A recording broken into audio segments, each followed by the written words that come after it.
ಇಂದಿನ ಸಭೆಯಲ್ಲಿ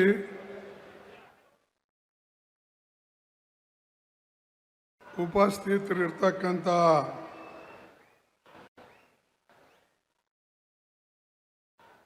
ಕರ್ನಾಟಕ ರಾಜ್ಯದ ಮುಖ್ಯಮಂತ್ರಿಗಳಾದ ಶ್ರೀ ಡಿ.ಕೆ. ಶಿವಕುಮಾರ್ ಅವರೇ, ಮಾಜಿ ಮುಖ್ಯಮಂತ್ರಿಗಳು ಮತ್ತು ವಿಶೇಷವಾಗಿ ಕರ್ನಾಟಕ ರಾಜ್ಯವನ್ನು ಮುಂದೆ ತೆಗೆದುಕೊಂಡು ನಡೆದಂಥ ಹಿರಿಯ ಮುಖಂಡರಾದ ಶ್ರೀ ಸಿದ್ದರಾಮಯ್ಯನವರೇ, ಇವತ್ತು ಅಧಿಕಾರವನ್ನು ವಹಿಸ್ಕೊಳ್ತಾ ಇರ್ತಕ್ಕಂಥ ಕಾಂಗ್ರೆಸ್ ಅಧ್ಯಕ್ಷರಾಗಿ ಶ್ರೀ ಬಿ.ಕೆ. ಹರಿಪ್ರಸಾದ್ ಅವರೇ, ನಮ್ಮ ಇನ್ಚಾರ್ಜ್ ಜನರಲ್ ಸೆಕ್ರೆಟರಿ ಮತ್ತು ವಿಶೇಷವಾಗಿ ಕರ್ನಾಟಕದ ಉಸ್ತುವಾರಿ ನೋಡ್ಕೊಳ್ತಾ ಇರ್ತಕ್ಕಂಥ ಶ್ರೀ ರಣದೀಪ್ ಸಿಂಗ್ ಸುರ್ಜೇವಾಲಾಜಿ ಅವರೇ, ಹಿರಿಯರಾದ ಶ್ರೀ ಮಾಜಿ ಮುಖ್ಯಮಂತ್ರಿಗಳಾದ ವೀರಪ್ಪ ಮೊಯ್ಲಿ ಅವರೇ, ವೇದಿಕೆ ಮೇಲೆ ಕುಳಿತಂಥ ಎಲ್ಲ ಮಂತ್ರಿಮಂಡಲದ ಸದಸ್ಯರೇ ಹಾಗೂ ಮಾಜಿ ಮಂತ್ರಿಗಳೇ, ಪಾರ್ಲಿಮೆಂಟ್ ಸದಸ್ಯರೇ, ಪ್ರಮುಖ ನಾಯಕರೇ, ಮಾಜಿ ಕಾಂಗ್ರೆಸ್ ಪಾರ್ಟಿಯ ಅಧ್ಯಕ್ಷರೇ, ಶಾಸಕ ಮಿತ್ರರೇ ಹಾಗೂ ಇಲ್ಲಿ ನೆರೆದಂಥ ನಮ್ಮ ಬ್ಲಾಕ್ ಕಾಂಗ್ರೆಸ್ ಕಮಿಟಿ, ಜಿಲ್ಲಾ ಕಾಂಗ್ರೆಸ್ ಕಮಿಟಿ, KPCCಯ ಎಲ್ಲ ನಮ್ಮ ಪದಾಧಿಕಾರಿ ಮಿತ್ರರೇ, ಕಾಂಗ್ರೆಸ್ಸಿನ ಎಲ್ಲ ಪ್ರಮುಖ ಕಾರ್ಯಕರ್ತ ಮಿತ್ರರೇ, ಮಾಧ್ಯಮದ ಬಂಧುಗಳೇ, ಪತ್ರಕರ್ತ ಮಿತ್ರರೇ ಹಾಗೂ ನನ್ನ ಯುವ ಮಿತ್ರರೇ, ಇವತ್ತು ವಿಶೇಷವಾಗಿ ಇದು ಕಾಂಗ್ರೆಸ್ಗೆ ಮಹತ್ವದ ದಿನ. ಕಾರಣ 6.5 ವರ್ಷ ಸತತವಾಗಿ ಕಾಂಗ್ರೆಸ್ ಪಕ್ಷದ ಅಧ್ಯಕ್ಷರಾಗಿ ಚುಕ್ಕಾಣಿಯನ್ನು ಹಿಡಿದಂಥ ನಮ್ಮ ಶಿವಕುಮಾರ್ ಅವರು ಮುಖ್ಯಮಂತ್ರಿಗಳ ಆದಮೇಲೆ ಅದನ್ನು ಆ ಅಧಿಕಾರವನ್ನು ಅಧ್ಯಕ್ಷಗಿರಿ ಅಧಿಕಾರವನ್ನು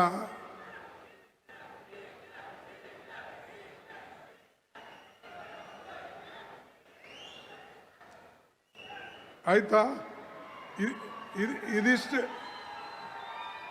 ಸುಮ್ಮನಾಗ್ರೆ ಇಲ್ಲೇ ಇದಿಷ್ಟು ಹಿಂಗೆ ಕೂಗಿದ್ರೆ ಇಡೀ ದೇಶ ನಿಮ್ಮ ಕೈಯಾಗ ಬಂದಂಗೆ ಆಗ್ತದ.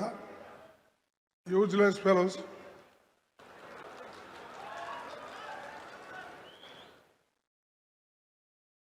ಯಾವಾಗಲೂ ಇದು ಕಾಂಗ್ರೆಸ್ ಪಕ್ಷದ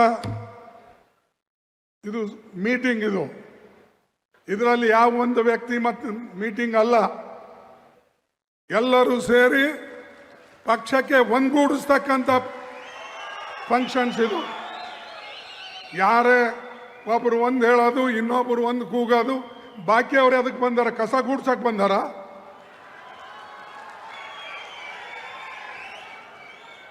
ಬಂಧುಗಳೇ, ನೆನಪಿಡಿ, ಯಾವಾಗಲೂ ಕೂಡ ಶಿಸ್ತು ಪಕ್ಷಕ್ಕೆ ಬೇಕು. ಇಲ್ಲಿ ವ್ಯಕ್ತಿ ಪೂಜೆ ನಡೆಯೋದಿಲ್ಲ, ಯಾರೆಷ್ಟೇ ದೊಡ್ಡವರಿರಲಿ. ನಾನು ನೋಡಿದ್ದೀನಿ, ನನ್ನ 58 ವರ್ಷದ ರಾಜಕೀಯದಲ್ಲಿ ಏರುಪೇರುಗಳು ನೋಡಿದ್ದೇನೆ. ಮತ್ತು ಅನೇಕ ನಾಯಕರು ಕಾಂಗ್ರೆಸ್ಲಿಂದ ಆಗಿದ್ದಾರೆ ಹೊರತಾಗಿ ಅವರ ಕೊಡುಗೆ ಕಾಂಗ್ರೆಸ್ ಕಡಿಮೆ ಇದ್ರೂ ಕೂಡ ಅವರಿಗೆ ಕಾಂಗ್ರೆಸ್ ಹೆಚ್ಚಿನ ಶಕ್ತಿಯನ್ನು ಕೊಟ್ಟಿದೆ. ಅದಕ್ಕಾಗಿ ಸ್ವಲ್ಪ ಶಾಂತವಾಗಿ ನೀವು ಕೇಳಿ, ಯಾಕಂದ್ರೆ ಇದು ನಮ್ಮ ಮೀಟಿಂಗು. ನಾವೆಲ್ಲರೂ ಕೂಡಿ ಪಕ್ಷವನ್ನು ಕಟ್ಟತಕ್ಕಂಥ ಮೀಟಿಂಗು.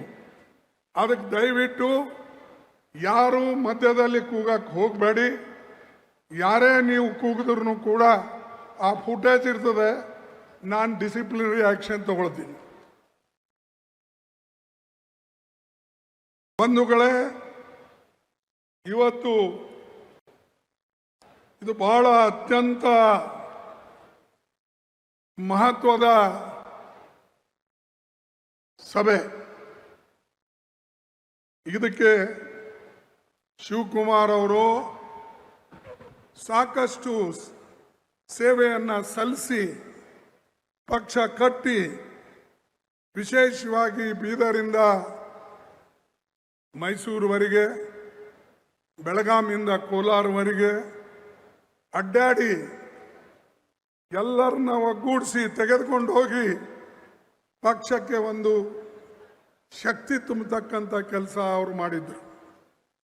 ಅದೇ ರೀತಿಯಾಗಿ ಸರ್ಕಾರದಲ್ಲಿ ಸಿದ್ದರಾಮಯ್ಯನವರು ತನ್ನ ಎಲ್ಲ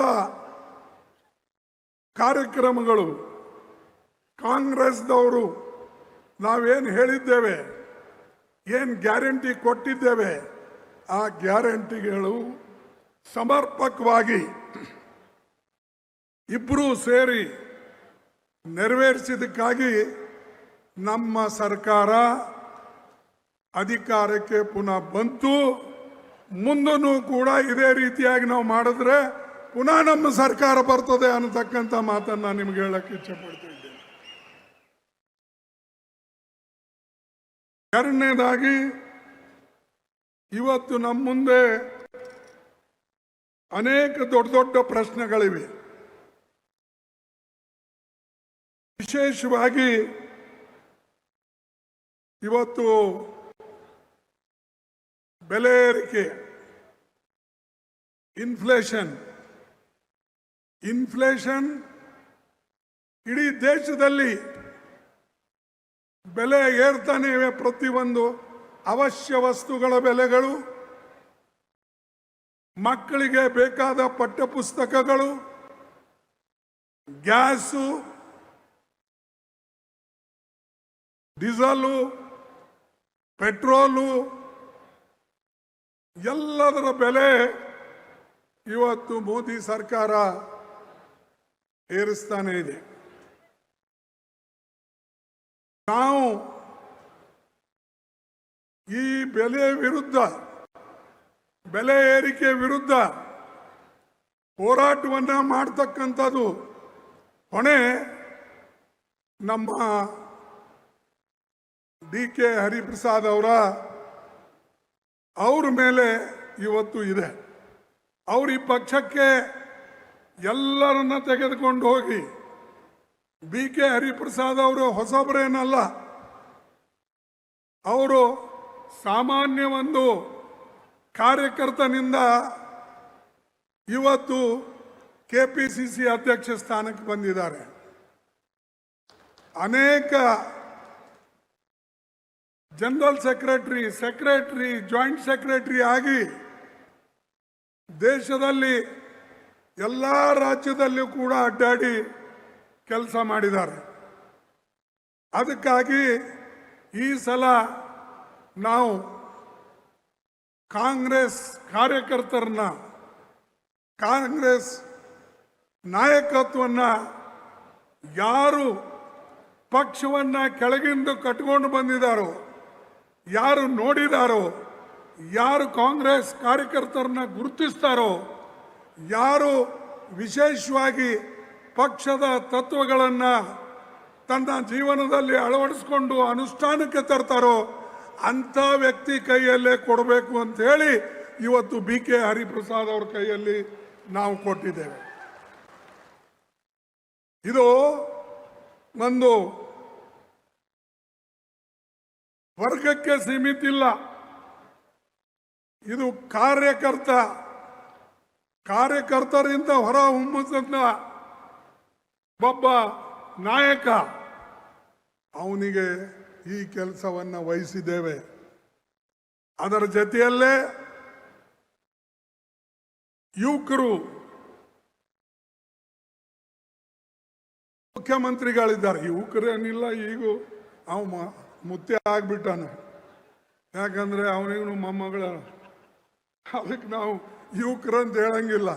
ಆದರೆ ಯುವಕರಂಗೆ ಕಾಣ್ತಾರೆ, ಯುವಕರಂಗೆ ನಡೀತಾರೆ, ಅದಕ್ಕೆ ನೀವೆಲ್ಲ ಯುವಕರು ಅಂತೀರಿ. ಅದಕ್ಕೆ ಅವರು ಅವ್ರ ಜೊತೆಯಲ್ಲೇ ಇದ್ದಾರೆ. ಹೆಚ್ಚು ಕಡಿಮೆ ಸಮವಹಿಸಿದವರೇ ಇಬ್ಬರು ಇದನ್ನ ಇದ್ದಾರೆ. ಅವ್ರಿಗೆ ಮಾರ್ಗದರ್ಶನ ಕೊಡೋಕ್ಕೆ ಈ ವೇದಿಕೆ ಮೇಲೆ ಕುಳಿತಂತ ಎಲ್ಲ ನಾಯಕರಿದ್ದಾರೆ, ಹಿರಿಯ ನಾಯಕರು. ಸುರ್ಜೇವಾಲಾ ಅವರು ಇದ್ದಾರೆ. ಅದಕ್ಕೆ ನಾವು ಇಂಥ ವ್ಯಕ್ತಿಗಳ ಕೈಯಲ್ಲಿ ಇವತ್ತು ಕೊಟ್ಟಿದ್ದೇವೆ. ಬಹುಶಃ ನಮ್ಮ ಪುನಃ ಸರ್ಕಾರ ತರ್ತಕ್ಕಂಥ ಇದರಲ್ಲಿ ಹಾಗೂ ಅಖಿಲ ಭಾರತೀಯ ಕಾಂಗ್ರೆಸ್ ಕಮಿಟಿ ಒಂದೇ ಅಲ್ಲ, ನಾಳೆ ಬರ್ತಕ್ಕಂಥ ಪಾರ್ಲಿಮೆಂಟ್ ಚುನಾವಣೆಗೂ ಕೂಡ ನಮಗೆ ಶಕ್ತಿ ಕೊಡ್ತಾರೆ ಅಂತಕ್ಕಂಥದ್ದು ನಾನು ನಂಬಿದ್ದೇನೆ. ಯಾಕಂದರೆ ಡೆಲ್ಲಿಯಲ್ಲಿ ನಾವು ಬರದೇ ಹೋದರೆ ಈ RSS BJP ಮೋದಿ ಇವರು ದೇಶವನ್ನು ಹಾಳು ಮಾಡೋಕ್ಕೆ ಏನು ಪ್ರಯತ್ನ ಮಾಡ್ತಾ ಇದ್ದಾರೆ, ಇವರು ಹೋಗೋದಿಲ್ಲ. ಇವ್ರಿಗೆ ನೀವು ಮನೆಗೆ ಕಳಿಸ್ಬೇಕಾದ್ರೆ ನೀವು ಮನಸ್ಸು ಮಾಡಬೇಕು. ನಮ್ಮ ಕಾರ್ಯಕರ್ತರು, ಮುಖಂಡರು, ನಾಯಕರು, ಇದು ಎಲ್ಲರೂ ಕೂಡ, ಯಾಕಂದ್ರೆ ಇದರ ಪರಿಣಾಮ ಹೆಣ್ಮಕ್ಕಳ ಮೇಲೆ ಬೀಳ್ತಾ ಇದೆ, ಯುವಕರ ಮೇಲೆ ಬೀಳ್ತಾ ಇದೆ. ಅದಕ್ಕಾಗಿ ಹೇಳಿದ ಇನ್ಫ್ಲೇಷನ್ ಇದು ಮೋದಿ ಅವ್ರ ಕೊಡುಗೆ. ಅನ್ಎಂಪ್ಲಾಯ್ಮೆಂಟ್ ಇದು ಮೋದಿ ಅವ್ರ ಕೊಡುಗೆ. ಮೊದಲ ಅಧಿಕಾರಕ್ಕೆ ಬರುವಾಗ ಹೇಳ್ದ, ಬಂದ ಮೇಲೆ 2 ಕೋಟಿ ನೌಕರಿ ನಾನು ಪ್ರತಿ ವರ್ಷ ಕೊಡ್ತೀನಿ ಅಂದ. ಕೊಟ್ರ 2 ಕೋಟಿ? ಯಾಕೆ ಇವತ್ತು BJP ಯುವಕರು ಅಥವಾ AVBP ಅವ್ರದ್ದು ಅವ್ರು ಯಾಕೆ ಕೇಳೋದಿಲ್ಲ? ನಮ್ಮ ಸರ್ಕಾರದಲ್ಲಿದ್ದಾಗ ಏನಾರ ಒಂದು ಸಣ್ಣ ಗ್ಯಾಸ್ ಪ್ರೈಸ್ ಏರಿದ್ರೆ ಅಥವಾ ನಮ್ಮ ಕಮರ್ಷಿಯಲ್ ಗ್ಯಾಸಿನ ಪ್ರೈಸ್ ಏರಿದ್ರೆ ಅಥವಾ ಎಸೆನ್ಷಿಯಲ್ ಕಮ್ಯಾಡಿಟೀಸ್ ಪ್ರೈಸ್ ಏರಿದ್ರೆ ಬೀದಿಗೆ ಬರ್ತಿದ್ರು ಚಂಡ ಹಿಡ್ಕೊಂಡು. ಈಗ ಎಲ್ಲಿ ಹೋಗಿವೆ ಅವ್ರ ಚಂಡಗಳು? ಎಲ್ಲಿದ್ದಾರೆ BJPದವರು? ಯಾಕೆ ಹೋರಾಟ ಮಾಡ್ತಾ ಇಲ್ಲ? ಯಾಕಂದ್ರೆ ಅವರು ಬಡವರ ಮೇಲೆ ದಬ್ಬಾಳಿಕೆ ಮಾಡಬೇಕು ಅಂತಕ್ಕಂಥದ್ದೇ ಅವ್ರ ಇಚ್ಛೆ. ಅದು ಅಲ್ಲದೆ ಸಾವಿರಾರು ವರ್ಷದಿಂದ ಏನು ಅವರು ಆಳ್ಕೊಂಡು ಬಂದಿದ್ದಾರೆ. ಕೆಲವು ಜನರ ಕೈಯಲ್ಲೇ ಏನು ಅಧಿಕಾರ ಇತ್ತು, ಆ ಅಧಿಕಾರವನ್ನ ಮೋದಿಯವರು ಅದೇ ರೀತಿಯಾಗಿ ಮುಂದುವರಿಸಬೇಕು ಅಂತ ಹೇಳಿ ಅವರ ಪ್ರಯತ್ನ ಇದೆ. ಅದಕ್ಕೆ RSS ಅವರಿಗೆ ಅಷ್ಟು ಸಪೋರ್ಟ್ ಮಾಡೋದು, ಅದಕ್ಕೆ ಅವರಿಗೆ AVBP ಸಪೋರ್ಟ್ ಮಾಡೋದು. ಇವರು ಇಂಥ ಒಂದು ಇವತ್ತು ಸುಳ್ಳುಗಾರರು ಮತ್ತು ಇವರು ವಿಶೇಷವಾಗಿ ಹಣದುಬ್ಬರದಲ್ಲಿ ವಿಫಲರಾಗಿದ್ದಾರೆ. ಆಮೇಲೆ ರಾಜಕೀಯ ಉದ್ಯೋಗಗಳ ನಮ್ಮ ನೀವೇ ಹೇಳಿ,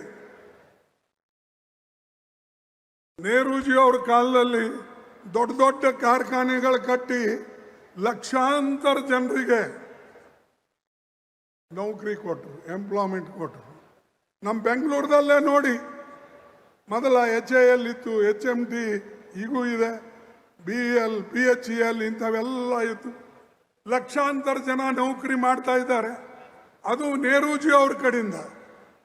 ಮೋದಿ ಅವರು ಏನಾದರೂ ಇಂಥ ಕೊಡುಗೆ ಕರ್ನಾಟಕ ಕೊಟ್ಟಿದ್ದಾರ ಅಂತ ಹೇಳಿ